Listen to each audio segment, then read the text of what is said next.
what's going on, guys? This is Evan at Waybacks. Going to be talking about a new game today that might single-handedly be the most important arcade game that was ever made. This one we got to go all the way back to pre-Golden Age. This is pretty much what started the kickoff for the Golden Age of arcade games. Up until this point, arcades were just kind of a novelty thing, whereas this game, when it hit, it exploded. I mean, it built pretty much everything that has happened ever since. I'm talking about Space Invaders. Now, Space Invaders was developed by a guy named Tomohiro Nishikado. Now, what this guy did, he was a one-man crew. He did it all. He designed the hardware, he built the game, he came up with the concept, he programmed it, and he did the music, everything. Every step of this game was built by one guy. And he said he got influences from a lot of stuff. This is in 1978, so this is hot on the heels of the first Star Wars movie coming out the year before. He was inspired, he said, by War of the Worlds, H.G. Wells' story. He loved Breakout from Atari. And up until this point, Japan didn't really have any standout video games. It was mostly an American thing, mostly Atari.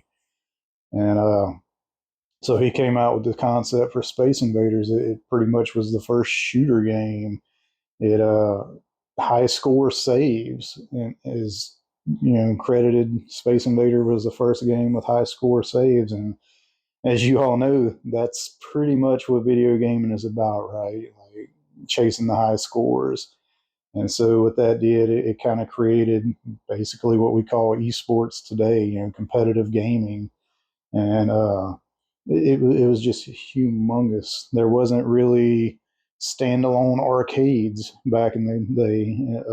Once Space Invaders came out, it was so massive and so popular that the urban myth, right, is that there was a shortage of coins in Japan because they were all going into Space Invaders games.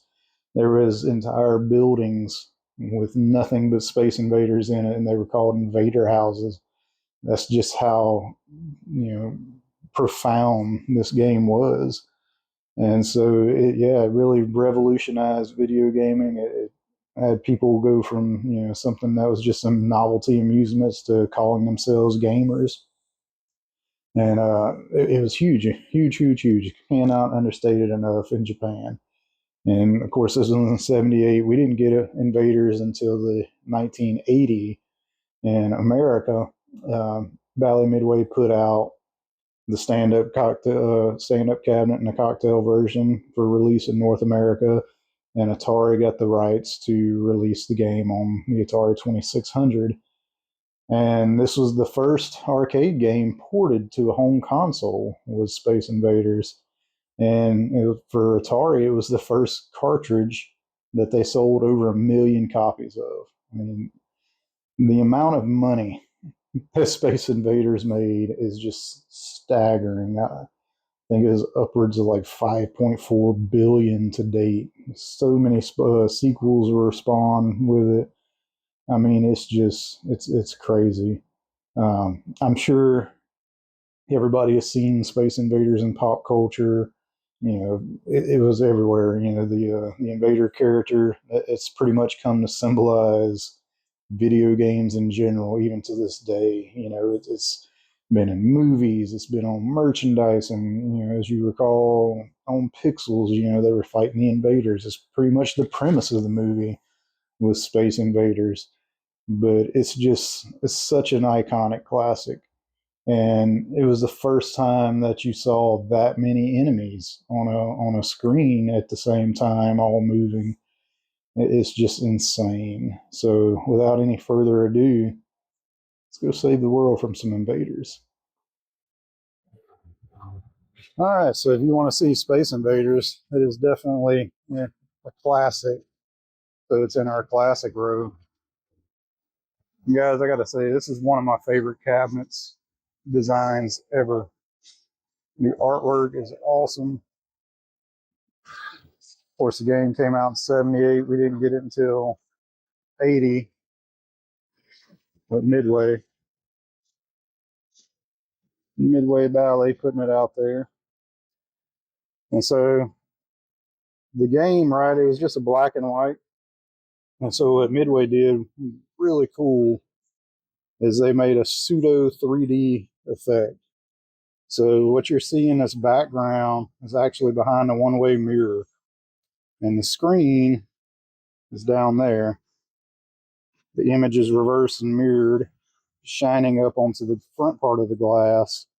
And so it really makes it look like it's just floating out in space. Because this game came out, on a black and white TV before the days of color. Well, color was around, but it wasn't used really in arcades at that point. But such a cool effect. The artwork is just amazing. And then you've got your invaders with the points you're awarded for taking out each of them. Control panel doesn't get much more simple than this.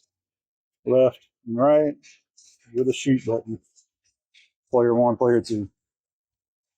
It's a very simple concept, but it's so revolutionary. All right, guys, we'll switch over to the POV. Let's see what we can do. Love the music and the sound effects. It's so simple, but so iconic. So the goal, right? Take out all the invaders, dodge the bullets, survive as long as you can.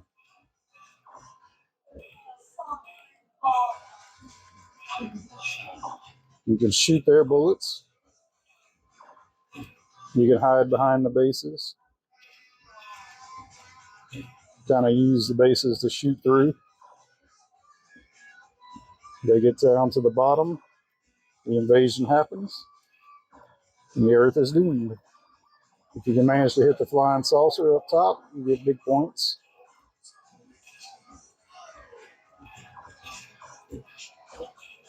If you're a Metal Gear fan, you got to say that reload time is exhilarating. But in actuality, it's not quite. It's very hair raising.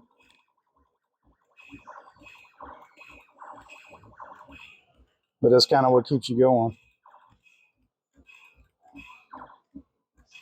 Now, the more enemies you shoot, the faster they move.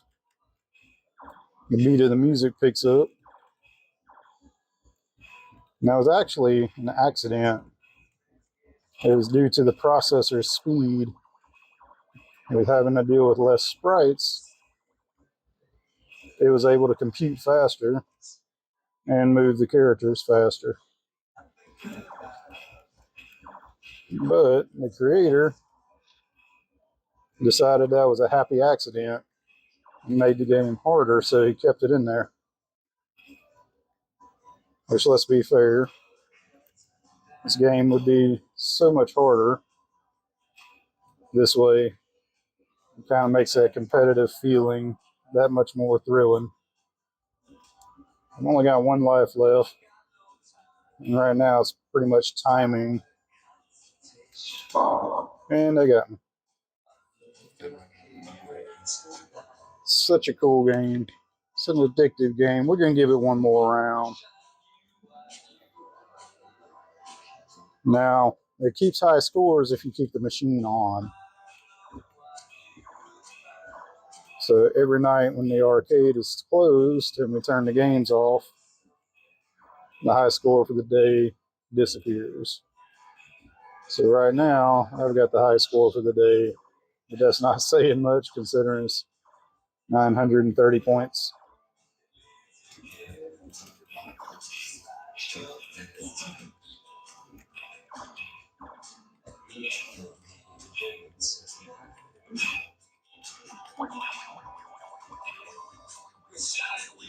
Got the saucer. 50 points for him.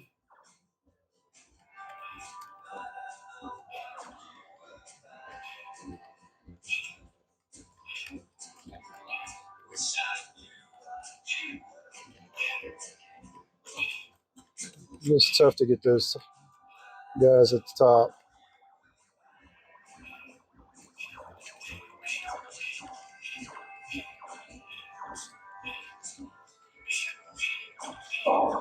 Oh, they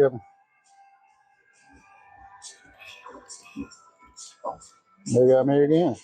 I'm not even going to beat last score. I made the critical mistake of watching the invaders instead of their bullets. Anyway, guys, such an awesome game. So many milestones this thing made. Without this game, you can arguably say that we wouldn't have any of these games, especially that guy right there, Galaga.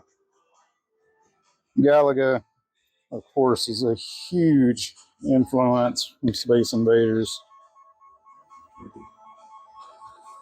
Yeah, so many great games. Gaming in general, a lot of it is due to this one guy here from 1978.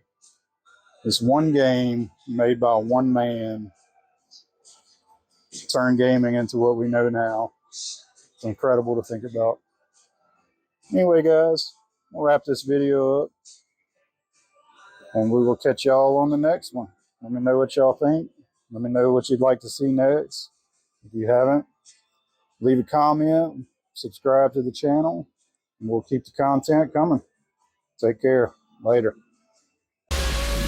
Ships of an alien source are approaching from the sky. Radio contact has been attempted, but